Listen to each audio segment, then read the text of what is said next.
Зохиолч Баасангийн Намын чимэд өндөр догмед.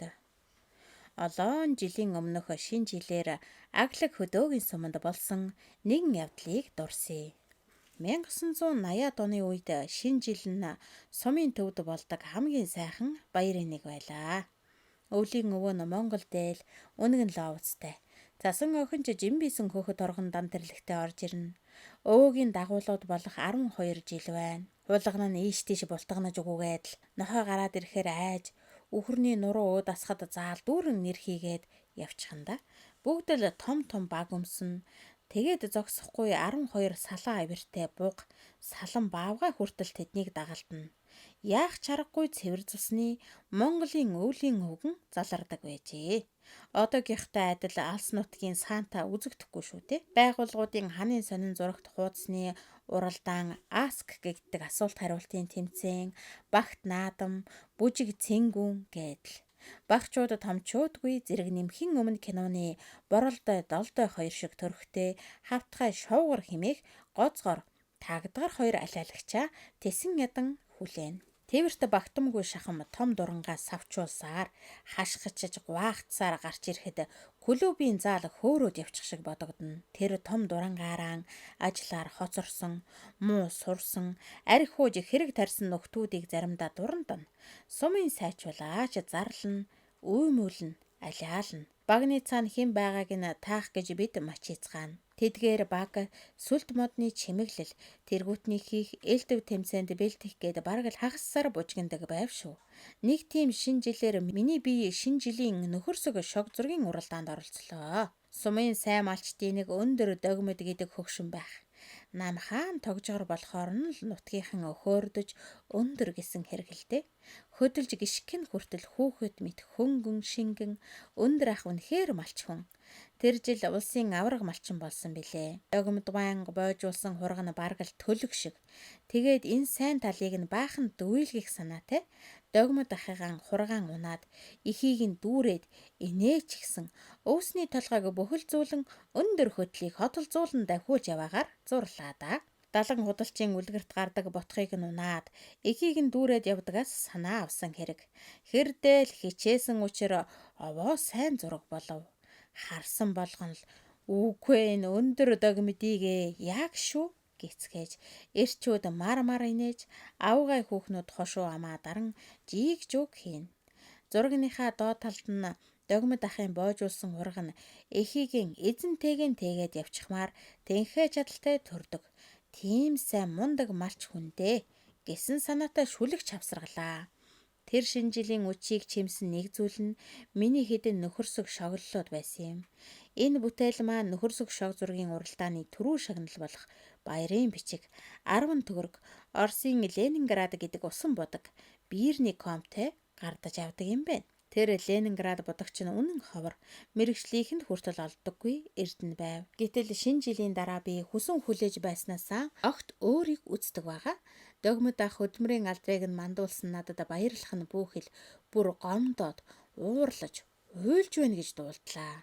Өөрийг нь аимшигтай муухайгаар доромжилсан гэж үзэж байгааг нь би чи яаран тэднийхийг зорив. Уулзаж ярилцах хэрэгтэй биз дээ.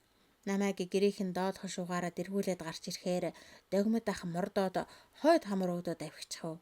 Гэргийн нөгөө нэг сайхан зайтай. Ид уу болсон сайхан хөгшин. Өмнө нь би тэднийхээр олонтой орж гарч идэж ууж явсан. Гэтэл надтай хүний урманд хар цагаан ч дуу байдаггүй шүү. Бүр харахчгүй. Би яалтайж билээ. Отож байгаад хоньных нь бэлчээр дээр давхиад очихоор хоноо хаяад зүгтчихна. Нэг удаа сумын төвийн хоршооны дэлгүүрт санамсаргүй таарлцсанд нүүр буруулж зөрөөд гарчихав. За ингээд би гэдэг хүн хөгжөөх хөөрөх гэсэн биш баахан сэтгэлийн зовлонтой явах болвоо хөөрхий. Уг нь айл аймаг явдаг улс чинь нэг нэгнийхээрээ орж гарч ярьж хөөрч хэрэлдэж хэлцсэн ч гэсэн дараа нь мэдтэй устаа явдаг да. Тиймгүй байна гэдэг. Тэр дундаа өндөр ах шиг хүнтэй тийм тангараг тасарсан байдалтай байна гэдэг сэтгэлд нэн тэртэй. Тайлбарлаж ойлгуулахаар баригадынхын даргаыг хүний багамжтай догмед ахих руу явууллаа. Сонсдоггүй гиндэ. Догмед ах тэр хүү намайг хүний муугаар муухай доромжилсон. Би түүнд муу юм хийгээгүй юмсан ёстой муу. Муухай хүүхэд гэж хэлжээ. Сүүлдээ би ямар доромжилсан биш. Иймхэн нөхөрсөг шогийг ойлгохгүй зүнхтөд байхдаа яах вэ гэсэн шүү юм бодогдож уур игдүүч хүрэх болов. Гэтэл түүнээс бүрч хачин явдал болов. Тэр хаварна хөдөөгөр тэнэж яваад авраг малчин Балжиргаанд дөрөө мултлав. Яг л хатиарцсан ишиг шиг бас нэг жижигхэн матгар харах байх. Балжир догмод ах хоёр нэг довон дээр эрхэлж өссөн хоёр. Айл айл нь авраг малчид. Гэвч тэд хоорондоо үргэлж өөгсөөг гэлцдэг юм гинүлээ. Юунаас ч болдог юм бүү мэд. Балжиргаан хөгшин нь бууз жигнэж мах чанав. Авдрынхаа мухраас цагаан бөксдөд дарсан хур нэрмэл гаргалаа. Балжирахтай нэрмэл шимэж, элдвийг хүүрнэж, дуулалдаж хонвоо.